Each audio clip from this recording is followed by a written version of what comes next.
반갑습니다. 두 번째 시간 시작하겠습니다. 여행 사진의 프레임 그리고 구도에 대해서 좀 이번 시간에 말씀드릴 텐데요. 같이 하는 시간 좀 가져보기로 하겠습니다. 어떠셨나요? 저번 시간에 제가 말씀드렸는데 그 휴대폰의 프레임, 프로 모드가 있는지 좀 한번 살펴보시고 그 다음에 스냅시드 다운 하나 받아 놓으세요 라고 말씀드렸는데 해 놓으셨죠? 네, 오늘은 그 부분도 좀 그 스냅시드는 좀 다음 시간 하고 이번에는 프로 모드의 기능에 대해서 좀 얘기를 나누고요. 오늘 프레임하고 구도에 대해서 얘기를 좀 할까 합니다. 자, 사진을 지금 제가 보여드렸는데 사람이 다 온전히 나오지 않았지만 대일부분 어쩌면 3분의 1, 3분의 2, 2분의 1 정도가 이렇게 나온 이렇게 사선으로 나온 이런 사진이 있어요. 느낌은 어떠신가요? 네, 제가 무언의 소리로 괜찮다는 얘기를 들은 걸로 하겠습니다. 좋습니다. 이런 식의 구도도 있다는 약간 사선으로 좀 치고 나오면서 일부만 보여주는 이런 구도도 있다 이렇게 이해하시면 되고요. 제가 다른 사진가들보다 사진을 굉장히 많이 보여드리는 편이에요. 근데 사진을 보여드리면서 꼭 이거는 이렇습니다, 이거는 어떻게 찍었습니다를 말씀드리는 게 아니고 여러분이 보시면서 아, 저렇게 찍는 거구나, 저렇게도 찍었다, 이렇게만 감지하시면 될 거라는 생각을 해요. 그래서 나중에 그런 기회가 있거나 그런 상황에 닥쳤을 때 똑같이 한번 찍어 보시는 것도 좋다 이렇게 말씀을 드립니다. 아낌없이 드리는 이재현입니다. 시작합니다.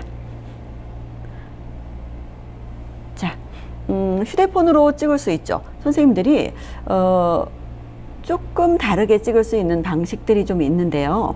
휴대폰에 어떤 여기에 카메라가 있다면, 위쪽에 있다면 휴대폰을 이렇게 뒤집어서 찍는 경우도 있어요. 그러면 조금 더 다르게 나와요, 사진이. 그래서 이런 식으로 좀 물 아래쪽에다가 이렇게 대고 찍으면 여기부터 좀 이렇게 치고 나가면서 보케처럼 이렇게 보이죠. 이게 빗망울이라고 하는데요, 카메라에서는. 이런 빗망울들이 땡글땡글 햇볕에 반사되면서 이렇게 표현이 되고요. 그 다음에 이 사람은 일반적으로 우리가 눈높이에서 이렇게 봤을 때는 평이하죠. 그런데 밑에서부터 치고 나왔기 때문에 조금 더 다르게 보여지는 그런 구성이 되겠습니다. 좀 다르죠? 살짝만 조금만 변화를 주면 사진들이 이렇게 표현이 된다는 거죠.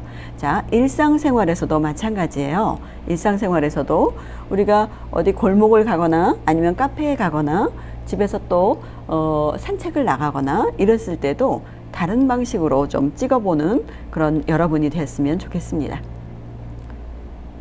자, 위에서 찍는 드론샷 아니면 새의 눈 이런 것들을 뭐라고 하냐면 부감샷이라고 해요. 위에서 내려다본다. 그래서 새의 시선으로 바라본다. 그래서 부감샷이라고 하는데요. 이렇게 바라보는 거 어떤가요? 요즘 드론 사진 보면 와 막 이러고 또 단풍이 든 그 길이 이렇게 오솔길이 나 있는 위에서 내려다보는 그런 숲들을 보면 선생님들이 좀 반하실 거예요. 그런 것들이 뭐냐면 우리가 흔하게 보지 않았던 시선이기 때문이에요. 그런데 우리는 어떻게 할 수 있어요? 드론을 가지고 있지 않아요. 그 다음에 비행기를 타고 찍을 수도 없잖아요. 그래서 휴대폰을 가지고, 카메라를 가지고 위쪽에서 내려 찍는데 휴대폰은 휴대하기 편리하기도 하고 그 다음에 작동도 굉장히 쉬워요. 그래서 타임을 맞춰 놓고 위에서부터 이렇게 찍으면 이런 식으로 찍을 수도 있고 그 다음에 위치나 앵글의 위치나 이런 것들을 좀 달리하면 조금 더 다르게 표현할 수 있는 방식이 되는 거죠. 자, 여기 보시면 이렇게 숟가락 있는 그릇들, 이런 소소함들도 그냥 담으세요. 나 저거 없앨 거야. 그래서 프레임을 여기만 이렇게 잘라서 담을 거야. 그러면 좀 답답해 보이기도 하고요. 조금 더 잘라내는 중에도 그런 것들은, 소소한 것들은 좀 이렇게 같이 넣어서 그곳에 어떤 그 정감 있게 표현하는 그런 사진들이 되어도 괜찮다 이렇게 말씀을 드리는 거죠. 자, 여행사진 프레임 그리고 구도 시작합니다. 본격적으로 어떤 사진으로 보이시나요? 무엇으로 보이시나요? 우주선처럼 보이시나요? 깨웃깨웃 하실 거라는 생각을 하고 있습니다. 이거는 커다란 그 대형 그냥 버스예요. 대형 버스. 대형 버스에 하늘이 반사가 돼서 이렇게 보여지는데요. 대형 버스 밑에서 이렇게 보면 반사된 하늘이 담겨 있어요.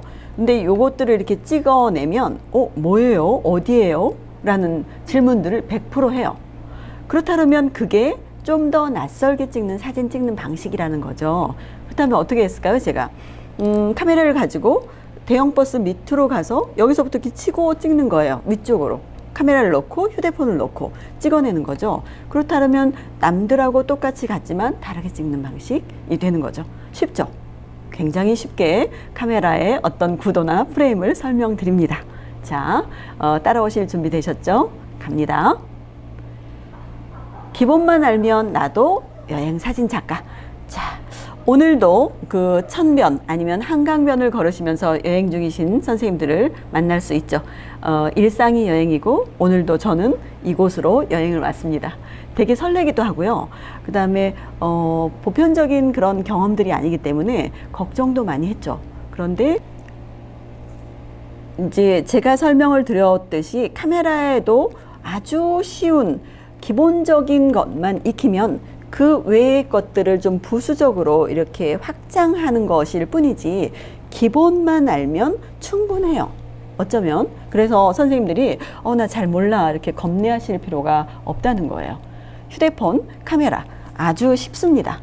자, 카메라의 노출 핵심 요소는 뭐냐면 세 가지가 맞물려서 가요. 그러니까 이런 그 주머니가 있어요. 이런 주머니가 하나 딱 있어요. 그런데 그 안에 셔터 스피드, 조리개, ISO가 세 가지가 이렇게 같이 들어있어요. 한 주머니에. 자, 그 다음에 조금 더 어둡다고 볼 수 있어요. 자, 그 다음에 100, 200, 배수로 지나가는데요. 400. 이럴수록 점점 밝아지죠.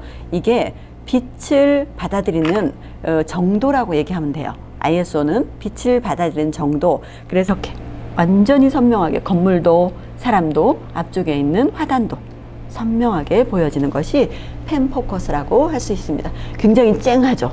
선명하게 나왔죠. 이렇게. 아웃포커스는 또 심리적으로 어떤 영향들을 주느냐.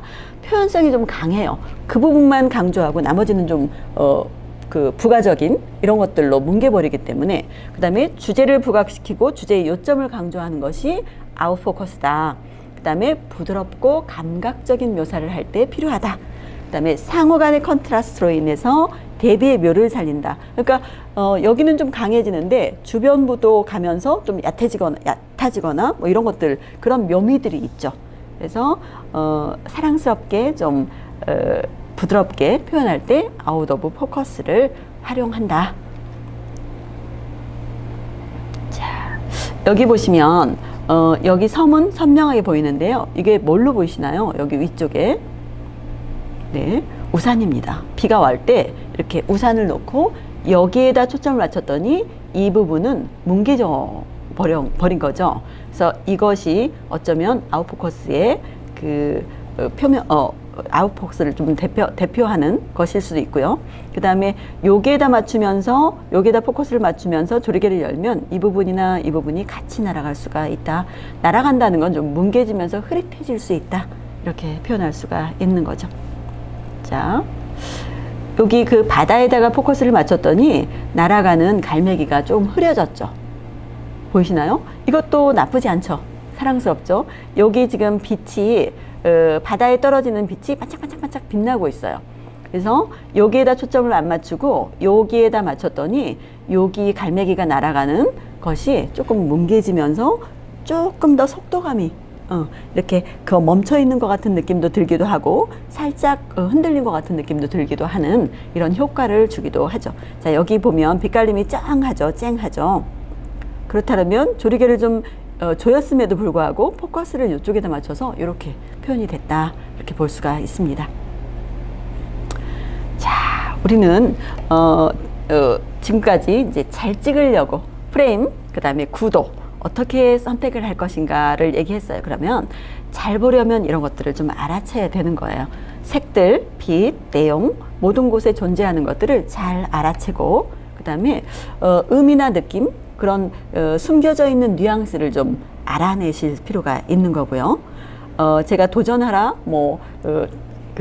나가서 움직이셔라, 실행하라 이렇게 말씀을 드렸는데 조금 위험하지, 정말 위험하지 않는 선에서 좀 위험을 감수하시라 이 말씀을 드려요. 그러니까